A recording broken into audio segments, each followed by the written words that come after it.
As humans, we are social beings, and attachments, relationships, and bonds play an extremely important part in our overall well-being and growth as a person. So from birth, we are wired to build relationships and attachments to the people closest to us. Usually that's our primary caregivers, and then that later translates to our other relationships in life. And whichever attachment style you form with your primary caregivers from a young age is what then dictates our future relationships and the people that we choose to be in our lives. So it's important for us to have an understanding of what kind of attachment style we have and how that's affecting our relationships today. This is categorized under 3 different attachment styles, and today I wanted to look at the anxious attachment, because it's hard enough for us to build bonds and attachments with people nowadays.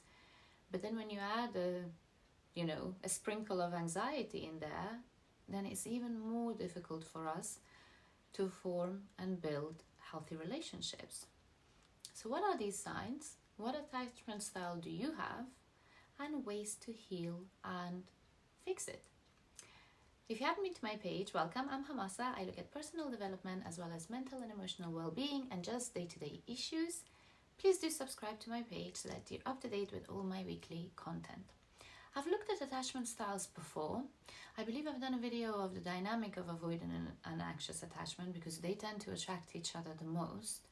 But this is something that I will look later on into because I want to really break down the 3 attachment styles, mainly the 2 problematic ones, and then you have one healthy style.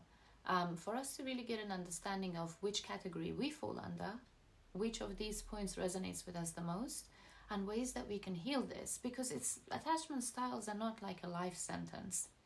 It just means that we need a little bit more time to heal and understand what type we are and how to overcome it. So it just takes a little bit more groundwork on our part.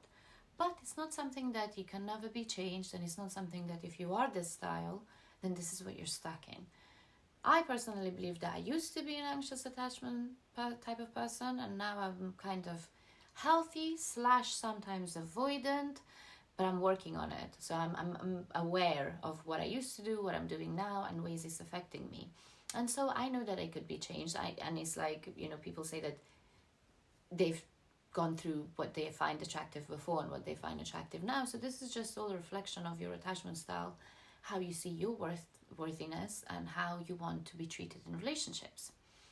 So an anxious attachment style, what are the signs of it and what does it mean? Attachment styles formed when your primary caregivers, your parents probably, were not consistent in meeting all your needs. So their love, their presence, their attention was very dependent on other factors and just unreliable and inconsistent. So you never knew what you were going to get. And you were made to feel like you weren't good enough or you weren't there. So you had to always seek the attention, seek the approval, want them to take you into account and to be there. So you felt the need to put on a performance, keep them happy, do everything that pleases them in order for you to receive the love and attention, because it wasn't there all the time. And since your emotional needs were not met, you felt the need to suppress what you wanted. You felt the need to not express yourself or communicate because you felt like you weren't good enough. Because if you were, then your primary caregivers would pay attention to the things that you needed or were seeking.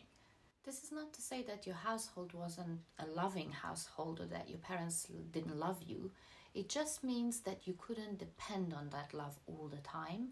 It was given and taken away. And you felt like you had to earn that love. It wasn't just readily available.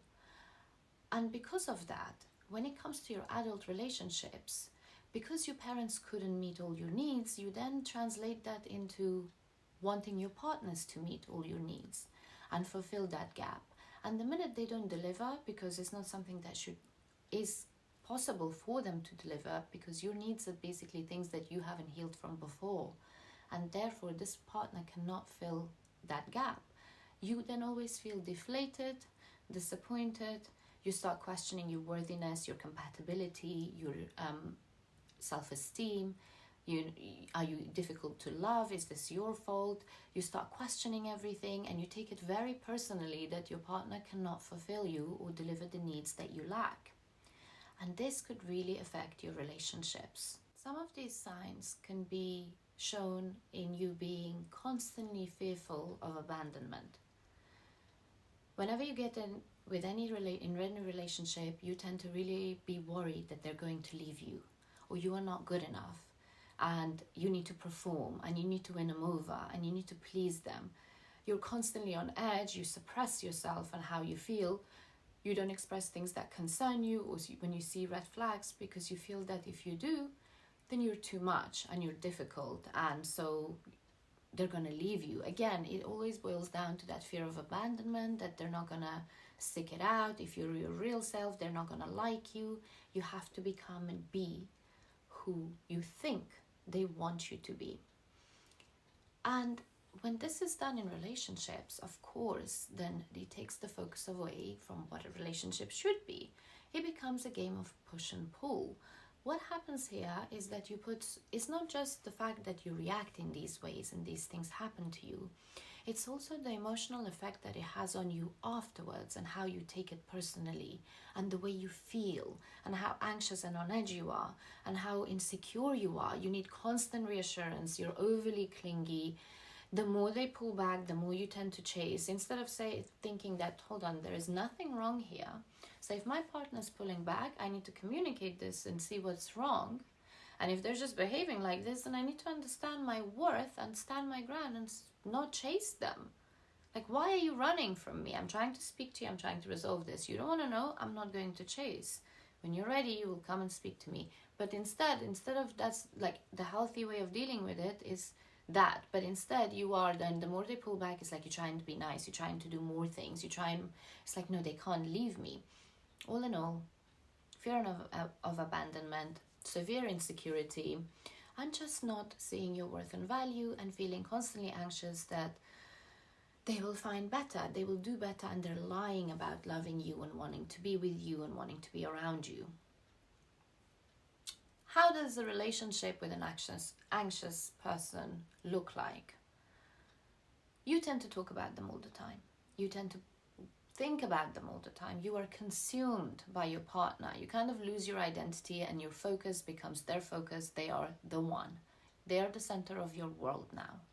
And if there is any small changes in the way they message you, how they speak, their body language, the words they use, did they put 2x at the end of good night or no kisses? Like, you read into that so much, and you let it really, really affect your emotional well-being and your mood. So you're constantly dependent on validation, and so you cannot be by yourself. You struggle with being alone and single, and self-regulate your emotions, so you tend to surround yourself by people, wanting attention, wanting to drown it out. These things will only push someone who's either healthy or avoidant further away, which I will look at, because another problem with people who have anxious attachment style is that they seek out the opposite of them.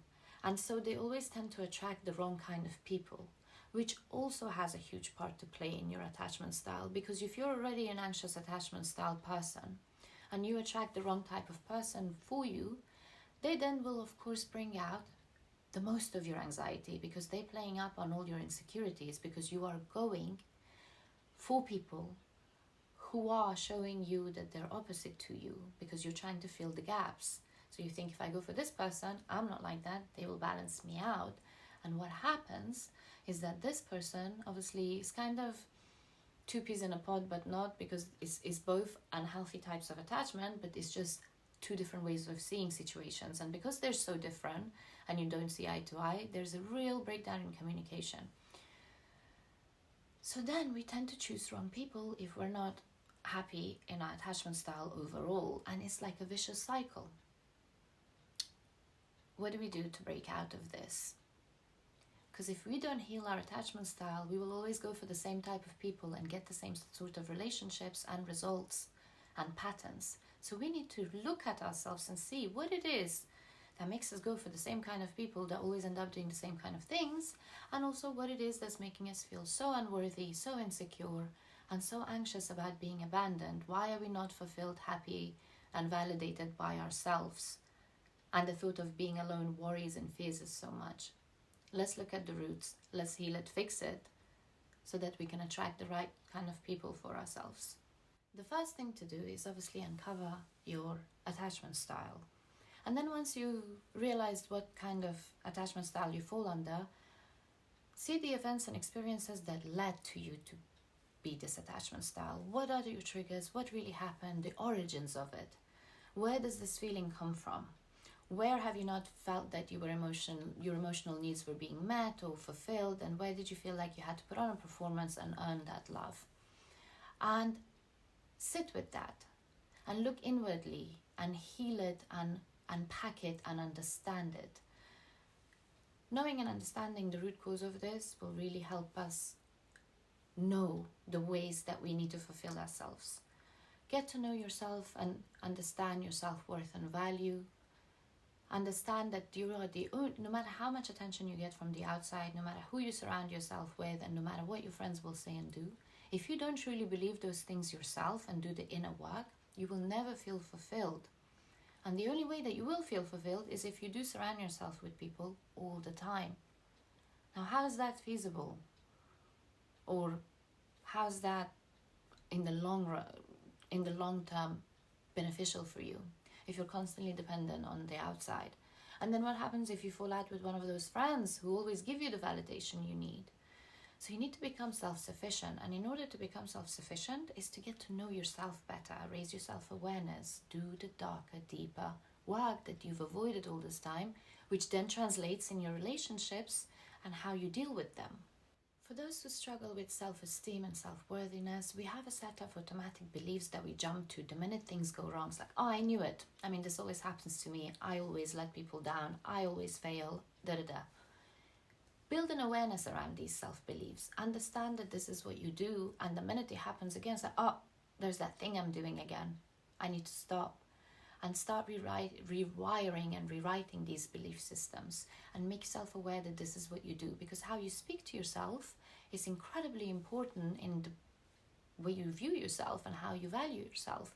And you're also teaching other people how to speak of you. So you need to set the tone and set the bar. Doing that will help you set healthy boundaries, learn to say no, learn to understand what makes you feel comfortable and what doesn't, and start living by them. The more we work on ourselves and our self-worth and value and understand our attachment style and the wounds that have built from this, we need to get to the core of it, heal it, deal with it, so that our overall outlook on people and relationships is now different, and we're looking for the healthy type, not the avoidant type, not the type that fulfills us, but more complements us, because we're fulfilling ourselves. We don't need anyone else to come and fulfill us. What can they possibly do for me that I can't do for myself? Once we start accepting these self-beliefs and working on ourselves and understanding that even if we lose people, we will be okay and we won't die from this, then we will start dating and looking at people from a place of empowerment and from a place of appreciation and just a wanting, not necessarily a needing, a dependency, an urge, a desperation, a fear of being lonely. And when you look at things from a place of empowerment, you will never settle for mistreatment or things that are not right for you. How we were given love as kids really does affect on how we receive love today. The more understanding we have of our attachment style, the easier it is to wrap our heads around why we do the things we do and how we choose the partners that we choose. So that's why I felt like it was an important video for me to go into more detail on. I will look at avoidant attachment style next week, and then we can look at the dynamic between the two and what's a healthy attachment style and things we need to do to get there. I hope you guys enjoyed this. If you have, please do subscribe to my page, like and comment on this video. Please do share it with someone who may find it helpful, and I will see you guys here again next week. Thank you so much for watching. Mwah.